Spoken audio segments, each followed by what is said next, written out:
afternoon. I'm Mai Rodriguez. Today on Newsfeed at noon, the National Bureau of Investigation urged to probe former President Rodrigo Duterte's remark on killing 15 senators. Israeli Prime Minister Benjamin Netanyahu and U.S. Secretary of State Marco Rubio showing a united front against Iran. Gilas Pilipinas ends their Doha International Cup campaign with a tough loss to Egypt. And get to know the big winners in this year's BAFTA Awards.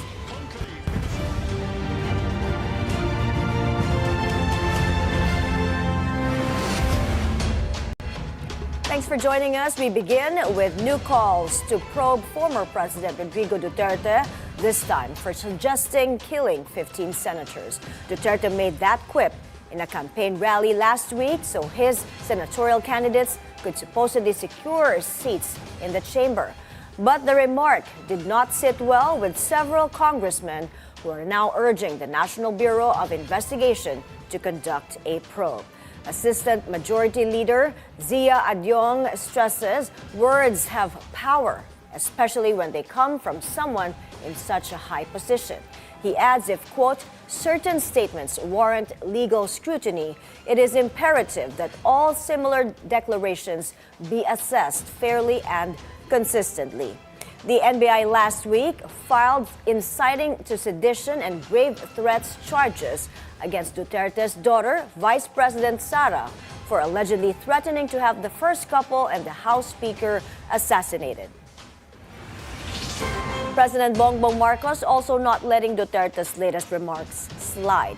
As Edith Isidro of Abante Radio tells us, the chief executive threw shade in a campaign rally in his predecessor's own backyard. President Marcos had a packed schedule during his visit to Davao del Norte last Saturday. His first stop was a job fair emphasis by the Department of Labor and Employment and the Department of Social Welfare and Development and the new City Hall in Tagum City. A total of 28 employers participated, offering approximately 4,000 job placement. The Department of Trade and Industry, Pag-ibig Fund and Social Security System also assisted with pre-employment documentation. Additional, the Department of Agriculture set up a Kadiwa store.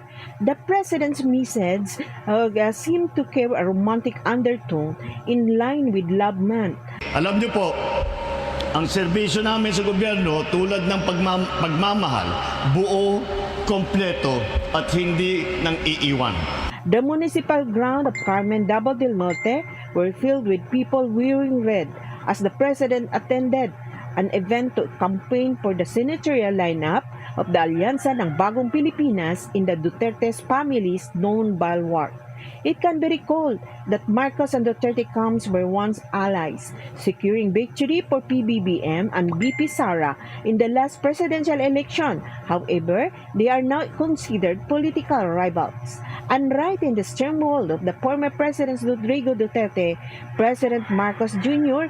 responded to Duterte's controversial statement at the PDP campaign rally last Thursday, where he joked about killing 15 senators to vacate the position. Patayin natin yung mga senador ngayon para mabakante. Kung makapatay tayo ng mga 15 na senador, pasok na tayo lahat. Pero kawawa naman. Pero nakakainis kasi yung hindi naman lahat. Narinig lang natin ng isang araw. Wala daw pag-asa. Siguro, kanina wala silang pag-asa. Kaya papatay na lang sila ng 15 na senador. Ay, talaga, sabagay. Ang mahirap naman yung ibang tao. Ang iniisip lang nila, ang kaisa-isang solusyon sa lahat ng problema ay pumatay pa ng Pilipino. Nakakapagtaka kung bakit ganun. Although it was clearly meant as a joke, many believe such remarks should not be taken lightly. President Marcos further emphasized the clear differences in the past, particularly on the West Philippine Sea issue. He said, "She is also the stand of the senatorial slate." Rin sa kanila ang sip-sip sa China na tuwan-tuwa, sumisigaw. Tuwang-tuwa pagka yung ating mga Coast Guard ay binobomba ng mga malalaking barko. Hindi po sila sumasang-ayon sa mga ginagawa na hinaharang ang ating mangingisda at ninanakaw ang kanilang huli. Ang mahalaga ang eleksyon na ito dahil sa eleksyon ito, sa pagboboto ninyo, mamimili po kayo kung tayo ba ay babalik sa panahon na gusto na ating mga liderato ay ang Pilipinas magiging probinsya na ng China. Sana naman di na po tayo babalik sa nakaraan na ibinubugaw ang ating bayan bilang sugalan ng mga dayuhan. Edith Isidro, Abanti Radio. The Philippine National Police maintains that Davao Police Force remains neutral despite orders for its personnel to wear red during President Marcos's campaign event. Francis Falve reports. A photo showing police officers lined up wearing red shirt has been circulating in social media since weekend. One of those who shared is attorney Israelito Torion, the lawyer of detained senatorial candidate Apollo Kibuloy. According to Torion, the police officers were unfairly turned into rally participants for BBM's event just to fill up the crowd. He also shared a copy of a memo instructing detailed PNP personnel to wear civilian clothes with a touch of red. Oo, sir, kasi naging release na sila doon. So we do not know whether or not they would like to attend or not. Their opinion was not secured whether or not they would like to attend. Dahil sa pulis sila, napilitan sila umattend. So kawawa. May nag-text sa akin, sir, ayaw lang magpakilala na isa doon. We can understand siguro na ginawang security na pero kung ginawang security, dapat may baril sila at saka naka-uniform. Pero yun kasi, iba talaga ang purpose. They were ensuring na meron silang tao at pina-t-shirt ng pula. PNP spokesperson, Police Brigadier General Jean Fajardo responded, saying there was nothing wrong with the deployment of unarmed officers in red shirt. Itong i-deploy po nila para doon po sa nakaschedule po na rally po para sa sa campaign sortie po ng alyansa para sa bagong Pilipinas rally po ay nag-request po ang Presidential Security Command ng additional personnel na tatayo po as covert security at pag tinawag po nating covert security sir ay mga nakasibilyan po yan. Ngayon as to the question bakit po sila pinagpulan. Normally sir these are some of the police strategies na ginagamit naman po natin not only for this rally also and even in the other sa ibang mga major events na atin pong kino-cover po ay sa mga covert security po natin ay talagang nagbe-blend po yan sa mga crowd po na kanilang binabantayan para hindi rin po mapansin na sila ay covert security, wala pong mga armas yan. Ang talagang intention lang po talaga niyan ay mag-obserba at magtingin-tingin kung may mga ikakakainalang mga tao na humahalo din doon sa mga crowd po. At yan naman po is part of normal security procedure at pakiusap natin ay wag na pong haluan ng politika po. Meanwhile, the Davao City Police issued a statement. According to Acting Director Police Colonel Hansel Marantan, the police force in Davao remains apolitical and non-partisan. He also urged the public to refrain from spreading misinformation about the matter. Francis Polbe, Bilyonaryo News Channel. The Supreme Court urged to compel the Senate to begin the impeachment trial of Vice President Sara Duterte. In a 22-page petition, lawyer Catalino Generillo argues the chamber has the inescapable duty to immediately constitute itself into an impeachment court upon receiving the articles of impeachment from the House of Representatives. He points out the Constitution does not permit the Senate to delay its duty during recess. Senate President Cheese Escudero has said they cannot legally begin the trial while Congress is on a break. He added the trial will only commence after the president's SONA in July. House lawmakers impeached VP Sara Duterte earlier this month over betrayal of public trust, culpable violation of the Constitution, graft and corruption, and other high crimes. The Philippine and German militaries boosting defense ties. AFP Chief of Staff General Romeo Bronner and his German counterpart met during the Munich Security Conference. The discussion focused on expanding collaboration in key areas such as cyber warfare, military education, and maritime cooperative activities.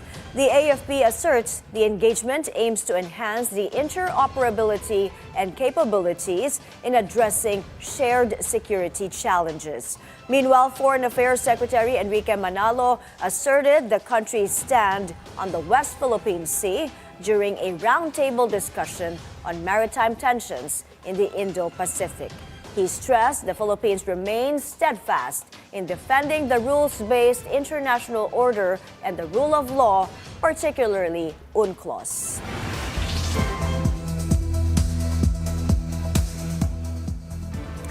Israeli Prime Minister Benjamin Netanyahu and U.S. Secretary of State Marco Rubio showing a united front against Iran. The two leaders met in Jerusalem in what is Rubio's first visit to the region.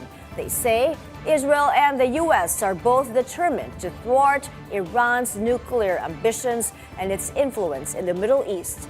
The Israeli-Iranian enmity stretches back decades through a history of clandestine wars and attacks by land, sea, and air, and also cyberspace. Iran has also backed groups across the Middle East that describe themselves as the axis of resistance to Israel and America. Israel and America stand shoulder to shoulder in countering the threat of Iran. We agreed that the Ayatollahs must not have nuclear weapons. And we also agreed that Iran's aggression in the region has to be rolled back. The common theme in all of these challenges is Iran. It is the single greatest source of instability in the region. Behind every terrorist group, behind every act of violence, behind every destabilizing activity, behind everything that threatens peace and stability for the millions of people who call this region home, is Iran. And by Iran, I mean the Ayatollahs. By Iran, I mean its regime. A regime who, by the way, its people don't support. The people of Iran are victims of that regime. And there can never be a nuclear Iran. A nuclear Iran that could then hold itself immune from pressure and from action. That can never happen. The president's been clear about that as well. The White House, so thank you. Thank you.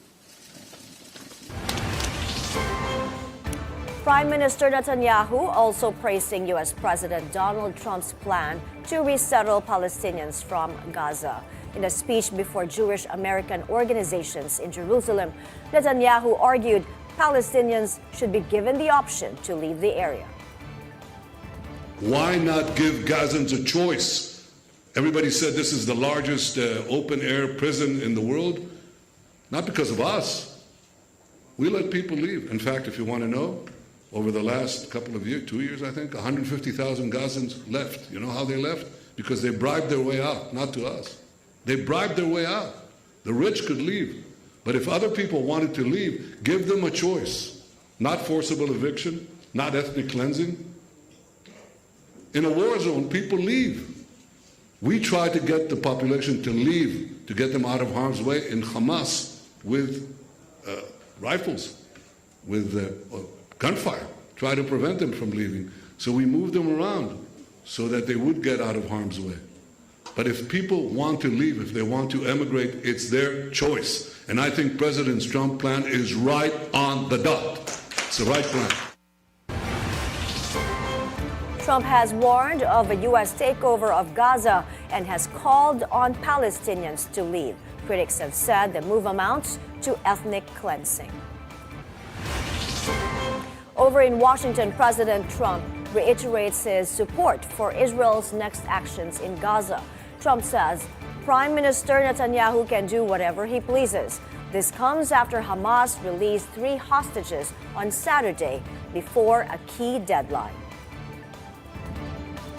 I told Bibi, you do whatever you want because, you know, my statement was they got to come back now. The reason I made that statement because they said they weren't going to deliver, they were not going to deliver the people that they said they were going to deliver, that they agreed to deliver. And they did agree to do that, but they broke that agreement. When I made the statement, they delivered everybody plus an American. Now, the good news is they look like they're in pretty good shape because the people from the week before didn't look like they were in good shape. They looked like Holocaust survivors, frankly. Horrible. Whatever happened to them was horrible. But that'll be up to Israel what the next step is, in consultation with me. Trump also insisted on his vision of, quote, peace through strength. That's after he lifted a Biden-era block on the export of bombs to Israel, despite a ceasefire agreement in Gaza. Peace through strength. You understand that, right? It's called peace through strength. You know, they contracted for those weapons a long time ago in the Biden administration, and then Biden wouldn't deliver the weapons. But I look at it differently. I say peace through strength. They were sitting there. Nobody knew what to do with them. They bought them. But I believe in that very strongly. In other news, at least 8 people are killed in flash floods in the U.S. state of Kentucky. In the city of Hazard, houses were submerged as torrential rains caused a nearby river to overflow. In Madison County, floodwaters overwhelmed a creek, with water levels reportedly rising 1 foot in just 2 minutes. Officials in Kentucky have declared a state of emergency. Going to get tougher due to widespread flooding and incoming weather. While we have dealt with parts of the flash flooding, we are now going to see riverbank flooding that's going to hit a number of our communities and hit them significantly. I want to thank the President for approving our emergency disaster declaration for Kentucky. Where we are right now is in the emergency response phase. This is the search and rescue phase. And I am very proud of all the Kentuckians that are out there responding, putting their lives on the line to help others. As we are here 24 hours into this natural disaster, we've already seen over 1,000 rescues. Days of heavy rains also leaving a trail of destruction in Southern California. The region is facing mudslides, especially in areas burned by last month's tragic wildfires. Those include Pacific Palisades and Altadena. Aside from mud flows, the severe weather has also caused flooding, evacuations, and road closures, including in parts of the Pacific Coast Highway. In Florida, President Trump getting a taste of need for speed as he takes a drive along the race course of the Daytona International Speedway. Before cruising around the track, Trump and his granddaughter greeted race car drivers as the crowd cheered him on. His motorcade then got a taste of the speedway, followed by a procession of race cars. We're taking a break. Still to come. Tragedy in India, where another stampede kills 18 people. That and more when Newsfeed at Noon returns.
Hello and welcome to Follow the Money. I'm Rain Musni. Join us as we explore the tools and insights you need to jumpstart your financial journey. We empower. This country deserves a real choice in the next election. We motivate. Do not invest money that you're not able to afford to lose. Changes that are vital. We're monitoring the sale of these products online. Follow the Money with Rain Musni. Keep it here on the Bilyonaryo News Channel. Always on top.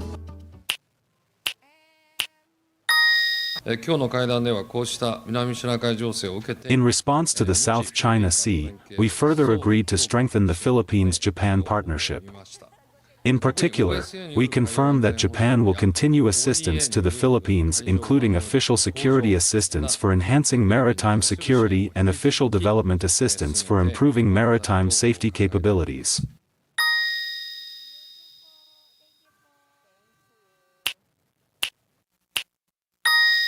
What do you say to people when they seem to not believe in surveys dahil bago pa lang ito? Surveys time and again, especially for a guy like me, who is, our start and end is always the survey. It has to begin with numbers. There's a scientific Before you reason. create the narrative, you have to base it on numbers. Turn data into information, information into insight, insight into a narrative. My secret sauce, I've given it away again. For free, again. Yeah. So that's really what you do, no? And the survey is Okay. really the tool. Maniwala tayo sa surveys dahil statistically speaking, pag tinignan mo yung kanyang coefficient of error, napakaliit. Well, my advice is always maniwala sa survey at maniwala sa mga tao na marunong bumasa ng survey na kayang sabihin. Kasi surveys naman are a snapshot in time, eh. Diba? Where are you? How fast is your trajectory? Where are you at this point in time? Yeah. Ako, naniniwala ako sa top survey firms tulad ng Pulse, SWS, Okta is they made a lot of ground in catching up with the basta face-to-face, may methodology, gumagamit siya ng Slovene formula, hindi yung online, like for Pinky, heart for Alan. Yan, yung mga walang kwenta yan, tapon mo na yan. Pambalot lang ng tinapayan the next day. Magandang gabi, ako po si Pinky Webb. At ako naman si Corina Sanchez Rojas. Simulan na natin ang agenda. Umarangkada na ang campaign period para sa midterm elections. Speaker Martin Romualdez at ilang mga kaalyado nahaharap sa patong-patong na reklamo sa ombudsman. Hinanata ni Pangulong Bongbong Marcos sa mga kalaban sa politika sa isinagawang kick-off campaign rally. Sa bawat issue may anggulo at ang balita may agenda. Good evening, I'm Pinky Webb. The questions. How do you see this panning out? Right now, more than a referendum, it's become a fight for survival. The issues. The enrolled bill is the one that was supposed to be forwarded to the president. Exactly. Hindi ho ba? There has to be an enrolled bill. Yeah. We clarify matters. Were there any surprises in yesterday's rally? He stated facts naman there. Wala naman siyang sinabi na hindi factual. Pinky Webb is always on point.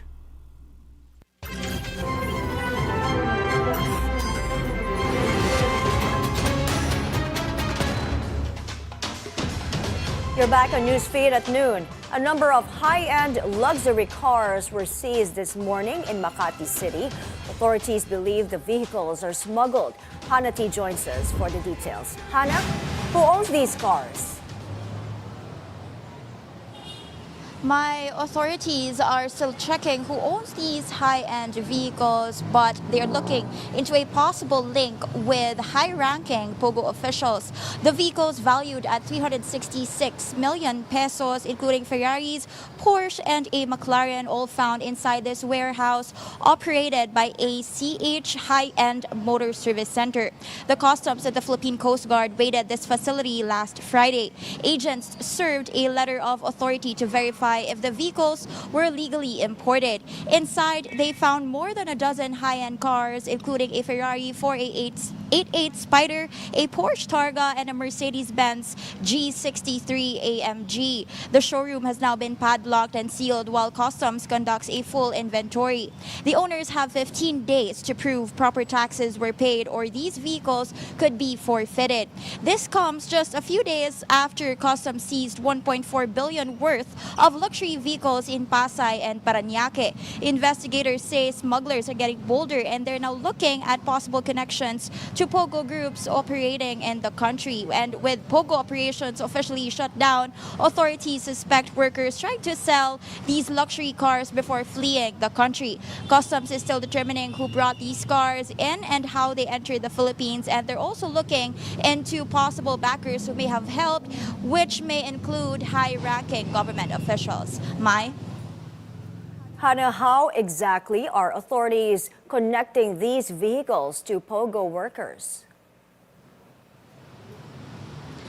The customs say Chinese and foreign POGO workers were listed in the documents as users of these vehicles, and they were sold at low prices right after POGO operations were ordered shut down last December 2024, and investigators are still looking into whether they tried to sell these cars before leaving the country. And actually, regarding the prices of the vehicles, it's actually the McLaren 720S, which should cost around 60 million with proper duties and taxes. But according to the Bureau of Customs, they were being sold for just 40 million. And same goes for the Ferrari 812 Superfast, and its price was discovered that was slashed nearly in half from 40 to 45 million. It was being sold for only 20 to 25 million pesos. Back to you, Mai. Well, thank you for that report, Hanati. Over to Caloocan City, where about 25 million pesos worth of liquefied petroleum gas were seized in an illegal refilling station. 8 people were arrested and are facing charges.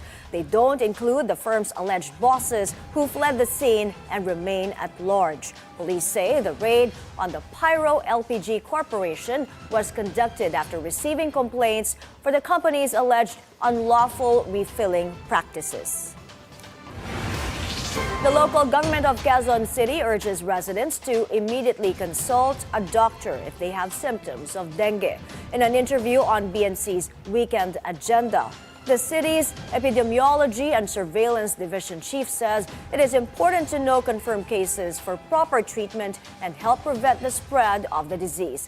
Dr. Rolly Cruz also explains intermittent rains help create breeding sites for dengue-carrying mosquitoes. As of February 14, the city has recorded over 1,700 cases with 10 fatalities.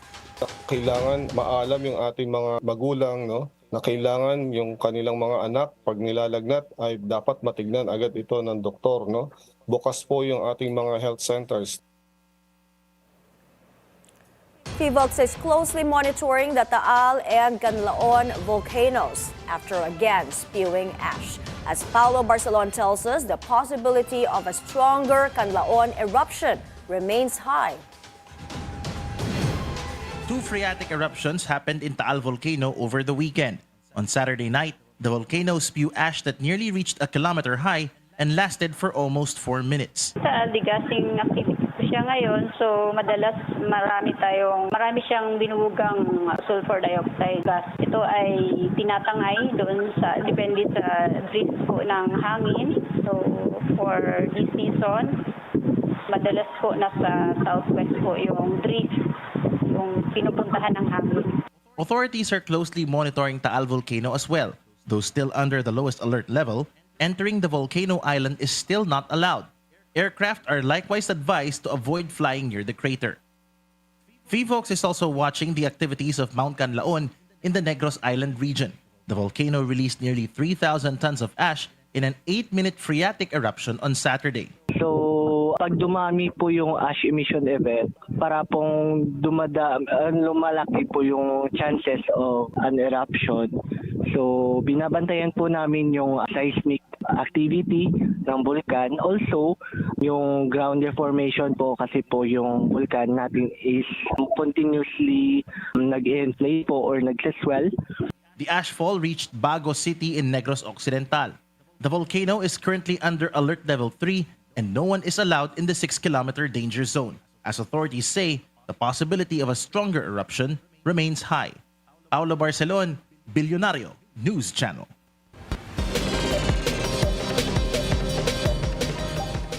Some good news for the economy. The financial system's resources continue to grow, and we're almost at 34 trillion pesos in 2024. That's 8% higher than the 31.34 trillion pesos recorded in 2023.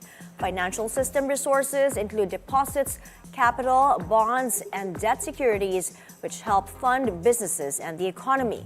RCBC Chief Economist Michael Ricafort says the strong performance is driven by more bank lending, meaning more businesses and individuals are getting access to funds. The Energy Regulatory Commission approves 5 billion pesos in capital expenditure projects for the National Grid Corporation of the Philippines, set for completion between 2025 and 2028. These projects will strengthen the power grid and improve electricity reliability, particularly in Bacolod, Ormoc, and Pangasinan.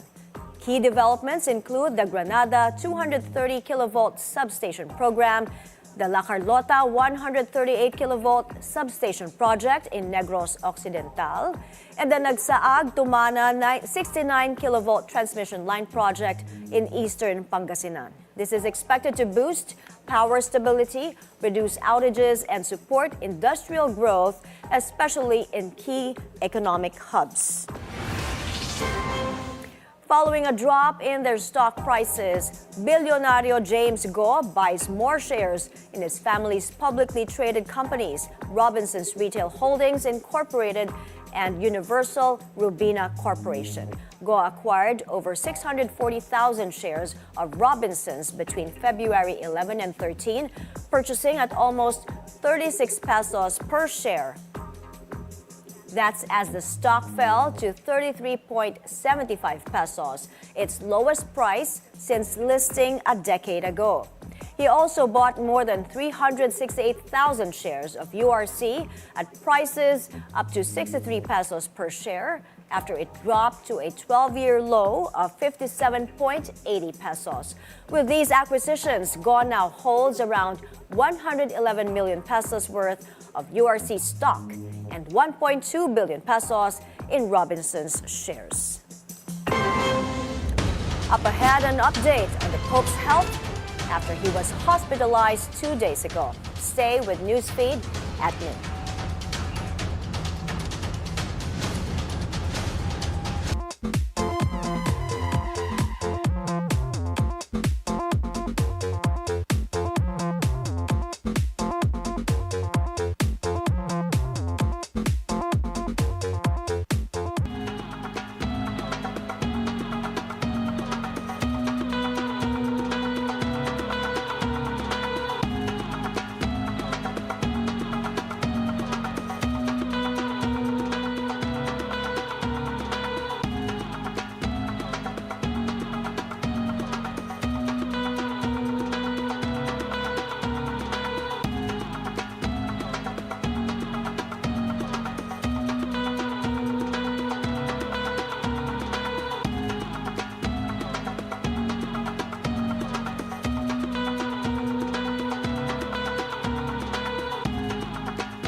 Welcome back to Newsfeed at noon. Again, the headlines. The National Bureau of Investigation urged to probe former President Rodrigo Duterte's remark on killing 15 senators. Israeli Prime Minister Benjamin Netanyahu and U.S. Secretary of State Marco Rubio showing a united front against Iran. Gilas Pilipinas ends their Doha International Cup campaign with a tough loss to Egypt. And we'll tell you the big winners in this year's BAFTA Awards. Let's get an update on the weather. Joining us on the line is Pag-asa weather specialist Veronica Torres. Veronica, how are skies shaping up this week? Hi, good afternoon, Miss Mai, and all of our audience. So currently, we're experiencing cloudy skies with rains over Batanes, Cagayan, and Apayao. This is due to northeast monsoon. For Isabela and Aurora, we're expecting cloudy skies with scattered rains and isolated thunderstorms. This is due to shear line. For Basilan, Sulu, and Tawi-Tawi, cloudy skies with scattered rains and thunderstorms is expected. This is due to the Intertropical Convergence Zone, or ITCZ. Better weather is expected over Metro Manila and the rest of the country, where there are only chances of localized thunderstorms. We don't have any gale warning raised over any parts of the country, but be careful for those who will go over the seaboards of northern Luzon because moderate to strong or moderate to rough coastal waters is expected. Also, we're not monitoring any low-pressure area or tropical cyclone near or inside the Philippine area of responsibility. And that's the latest from Pag-asa Weather Forecasting Center. Veronica Torres reporting. Thank you so much, Pag-asa Weather Specialist Veronica Torres.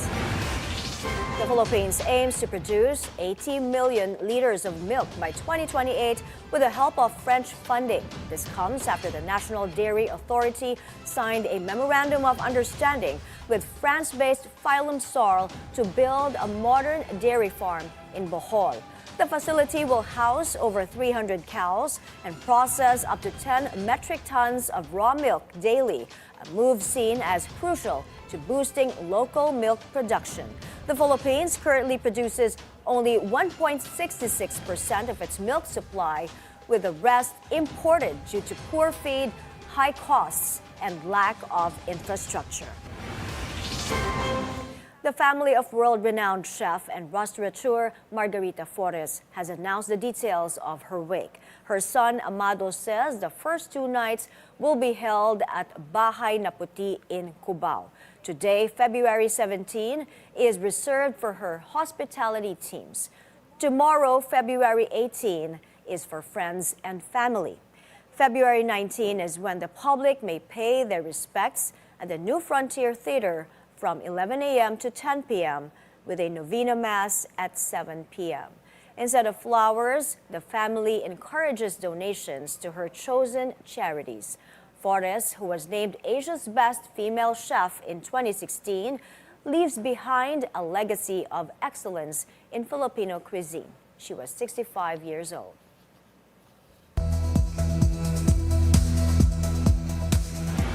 Tragedy strikes yet again in India. 18 people died over the weekend in a stampede at the New Delhi railway station.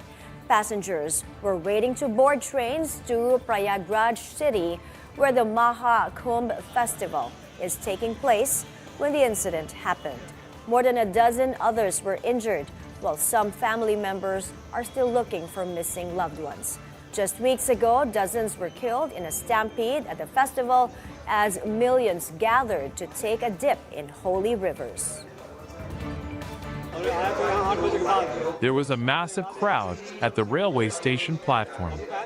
We knew there would be crowds of passengers, but we thought people would be able to pass through. But people got stuck with no paths left open to either move forward or backwards. There were no authorities here.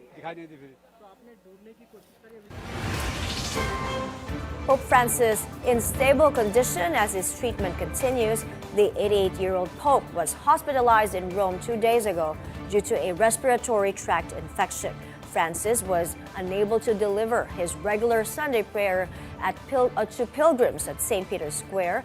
The Vatican says doctors have ordered him to rest, and he would have to remain in hospital for as long as necessary. U.S. President Donald Trump could be meeting with his Russian counterpart very soon. Trump says he'll be discussing ending the war in Ukraine with Vladimir Putin. He adds both Putin and Ukrainian leader Volodymyr Zelensky want to stop fighting. What is the latest with the negotiations in Saudi Arabia? We're moving along. We're trying to get a peace with Russia, Ukraine, and we're working very hard on it. It's a war that should have never started. Do you expect Zelensky to be involved in these conversations? What will his role be? I do. He will be involved, yes. Based on your conversations with President Putin, what do you think he wants ultimately in Ukraine? I think he wants to stop fighting. I see that. We spoke long and hard. We'll see what happens. In Hong Kong, a pair of pandas are already charming spectators ahead of their public debut. Born at Ocean Park, the 6-month-old twins, a female and a male, nicknamed Elder Sister and Little Brother. A public campaign to name the twins has been announced, with the chosen names to be revealed in the first half of this year. The panda's mother gave birth to the twins at 19, making her the world's oldest recorded giant panda to become a first-time mom. We're taking another breather. After the break, we'll tell you who took home the major prizes in this year's BAFTA Awards. This is Newsfeed at noon. Stay with us.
Welcome back to Newsfeed at noon.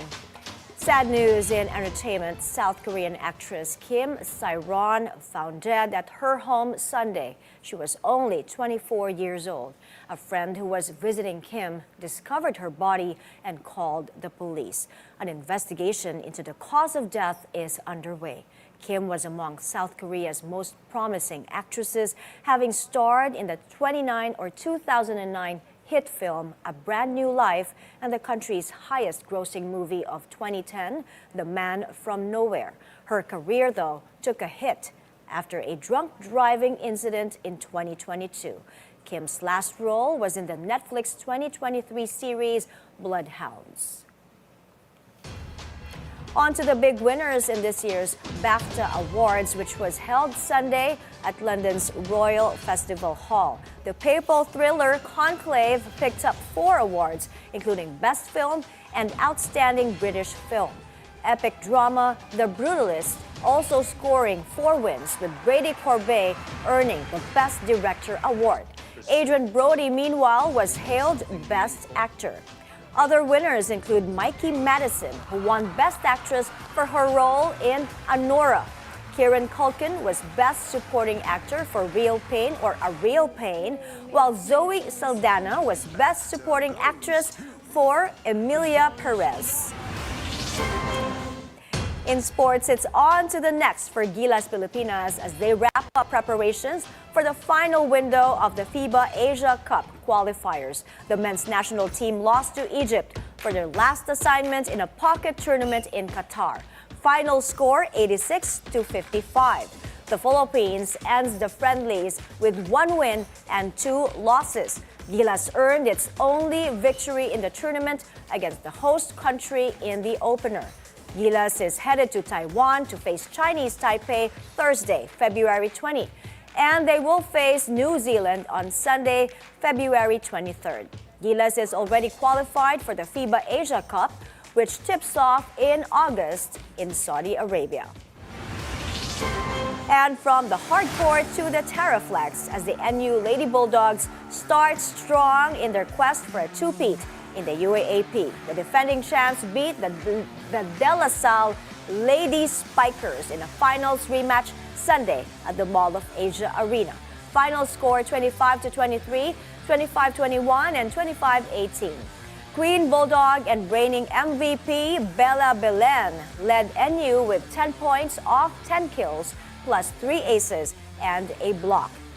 In the first game, the Adamson Lady Falcons shocked the Ateneo Blue Eagles by completing a reverse sweep in a 5-set thriller. Adamson rookie Shaina Nitura had a monster game with 33 points on 28 attacks, 4 blocks, and an ace. And those are the news this hour. I'm Mai Rodriguez. Keep it here on the Bilyonaryo News Channel. Good afternoon.